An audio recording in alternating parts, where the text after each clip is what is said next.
Although the land on which the historic Fort Supply site sits was Indian territory in the period following the Civil War, the Southern Plains tribes were not content to remain within its borders. The raiding of farms and settlements in Kansas had been going on for some time. The Army was under pressure to get the raiding stopped, but hadn't been successful in nearly 2 years of trying. In the fall of 1867, General Philip Sheridan was placed in charge of the Department of Missouri, which includes Arkansas, Kansas, Missouri, and the Indian Territory. On November the 18th, 1868, a camp of supply was established on the confluence of the Beaver and the Wolf Creek to be a forward supply base for the winter campaign against the Southern Cheyenne, Arapaho, Kiowa, and Comanche.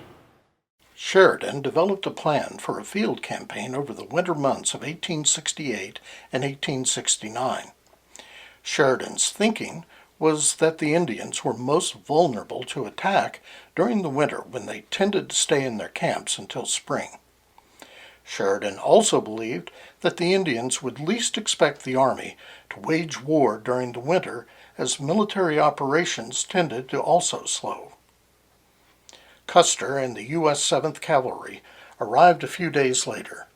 Custer was anxious to get out into the field, but Sheridan was waiting for the arrival of the 19th Kansas Volunteer Cavalry coming from Topeka. The Kansas Cavalry had been delayed by a series of snowstorms, and in the end were nearly 3 weeks late in arriving. In a driving snowstorm, on the 23rd of November 1868, Lieutenant Colonel George Custer and the 7th Cavalry marched out of Camp Supply to try to locate bands of Indians that were responsible for depredations in Kansas during the previous summer. And they rode for several days and found the winter encampments along the Washita River and immediately attacked the Cheyenne camp of Black Kettle and his band. The attack on the Black Kettle band's encampment was devastating. When the shooting stopped, the only remaining survivors were women and children, numbering 53. Custer reasoned that if the Cheyenne couldn't mount, they couldn't fight. He ordered the shooting of 600 plus of the band's ponies, holding out enough as trophies for his officers and mounts for his captives. When the attack was done at Washita, they were getting ready to leave. Custer was making sure that he had his captives on horses. They were ready to go. And before the women were on horses, they were told to stand in a line together. And because Custer and his soldiers knew that the warriors were coming to save the women and the children. Custer had taken those women and him and his men had stood behind the women for a shield for protection, because they knew that the warriors would not attack or shoot for fear of hurting us, the women, and our children. Custer brought the 53 captives, all women and children, back to Camp Supply. They were immediately sent on to Fort Hays, Kansas, which had facilities to handle large numbers of prisoners. By the late spring of 1869, the captives were back at Camp Supply. By then, the flat area to the east of the historic site had become the temporary agency for the Cheyenne and Arapaho. In 1869, also, it became the agency for the Cheyenne Arapaho. This is where their annuity warehouses were built and where the tribes would come for their goods distributions. Then in early 1870, the new Indian agent Mr. Darlington determined that he would rather have the agency about 100 miles south on the North Canadian River, and Fort Supply ceased to be the agency. But the immediate area was where the Cheyenne Arapaho really wanted to be, but the agent more or less forced them to move to the new agency. They went to Fort Hays, and then the spring of '69, they did come back to Fort Supply. Things had changed because Camp Supply, Fort Supply, had become an area of protection. We now, as Cheyenne and Arapaho people, we had somebody to protect us. Even though we knew that we had some protection because of everything that had happened, we felt that we always had to watch. By early 1869, Camp Supply, as it was now known, was becoming more of a permanent outpost in the frontier of Western Indian Territory. It was a supply base for the winter campaign, and then it continued as a base to act as a buffer between the Cheyenne, Arapaho, Kiowa, and Comanche, and the citizens of Kansas.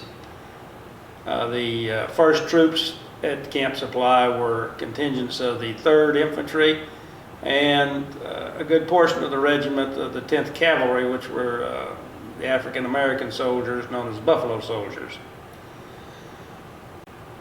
In September of 1874 through the spring of 1875, Camp Supply was a forward supply base for another campaign against the Indians who lived on the reservations to the south of the post, the Kiowa, the Comanche, the Cheyenne, and Arapaho.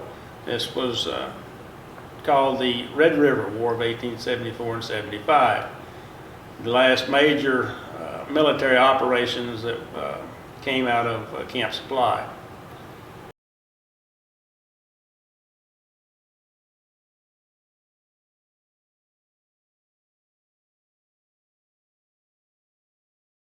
Camp Supply was renamed Fort Supply in 1878, following the end of the Southern Plains Indian Wars in 1875.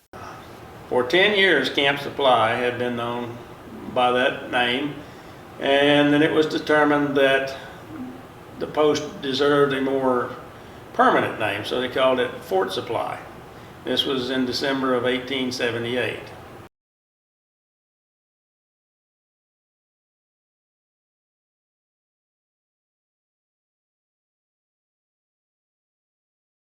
Since its inception in 1868, the fort's mission evolved, in its own way keeping up with the times. The roles and missions of soldiers at Fort Supply changed over the next couple of decades. With the end of the Indian Wars, the Army soon found themselves in the role of peacekeepers and were assigned the mission of expelling so-called boomers, those who were trespassing on tribal land inside the Indian Territory. In early 1879, Fort Supply soldiers were ordered to expel boomers, those who were illegally trespassing into the Cherokee Outlet and the other unassigned lands in Indian Territory.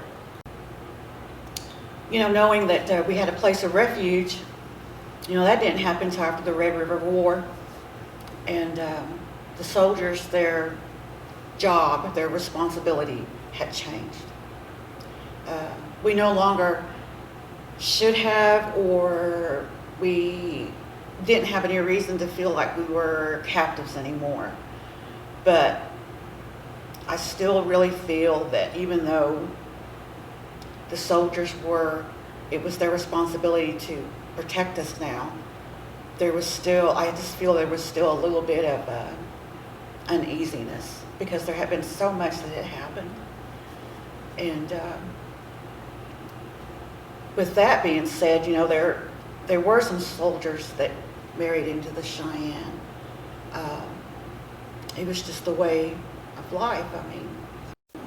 In 1889, the troops from Fort Supply also were to assist with the opening of the unassigned lands, or the land run of 1889. And then again in 1893, the troops were sent out to police the opening of the Cherokee Outlet. Throughout the post's life, the most important mission was to patrol the Cherokee Outlet and the Cheyenne Arapaho Reservation. They were to keep unauthorized persons out of the region and just maintain the peace between the Indians and any Anglos in the region.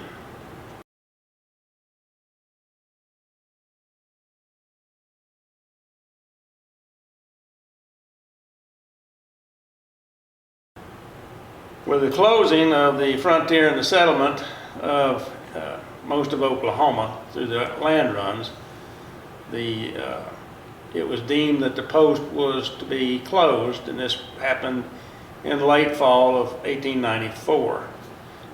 When they closed the post, there were over 100 buildings, anywhere from the only brick building, the guardhouse, to down to the small tin house that they kept oil in. The post was abandoned. The cemetery, soldiers that had been buried in the post cemetery were exhumed and taken to a national cemetery in January of 1895. The post entered its phase where there were settlers who came in and occupied the buildings, what we call the squatter period.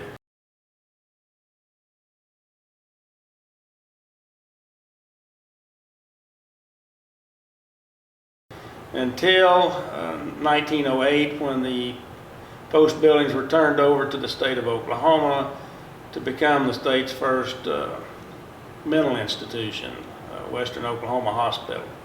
And patients were moved to the old post in 1908. Following statehood in 1907, the newly formed state legislature set aside funding to establish a mental health facility on the site that was later known as Western State Hospital. To bring the first patients from the Norman Institution to the new hospital, a road was built from the old post to the railroad station south at Tangier, Oklahoma. Farmers and ranchers from the area furnished buggies and wagons to transport the 2 train loads of arriving patients to the new hospital. Western State, over the course of its 80 years of operation, brought many improvements to the site, including new brick structures and the planting of hundreds of trees around the grounds.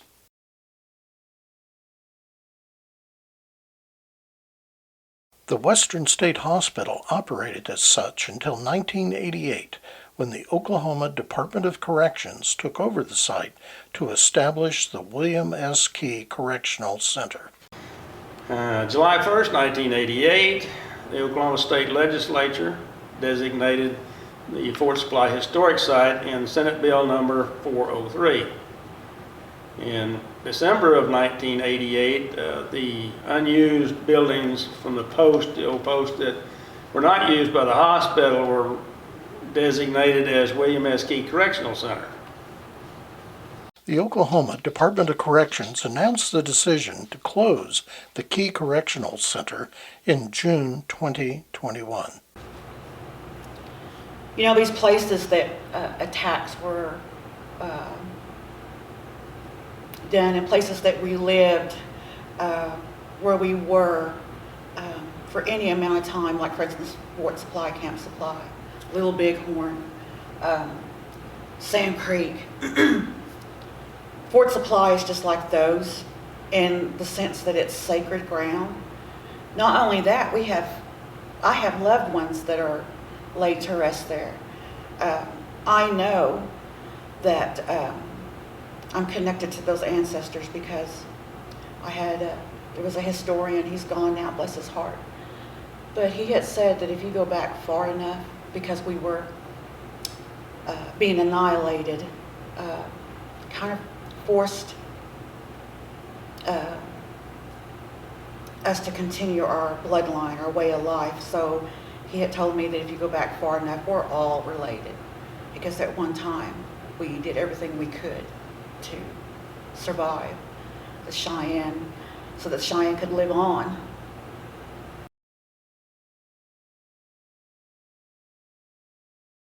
Historic Fort Supply remains relatively unknown to most people, despite its many contributions to the history of western Oklahoma and, by extension, this great nation. The people who have trod upon that ground are all individuals that most have either read about or watched as they were portrayed in movies or on television. Custer, Sheridan, Kicking Bird, Satanta, the Buffalo Soldiers, Amos Chapman, Mary Longneck, Ben Clark, and many others. The Friends of Historic Fort Supply is a nonprofit organization dedicated to the preservation and the history of the historic Fort Supply site for future generations. If you would be interested in joining the Friends organization or contributing to its mission, please contact the group at the following address.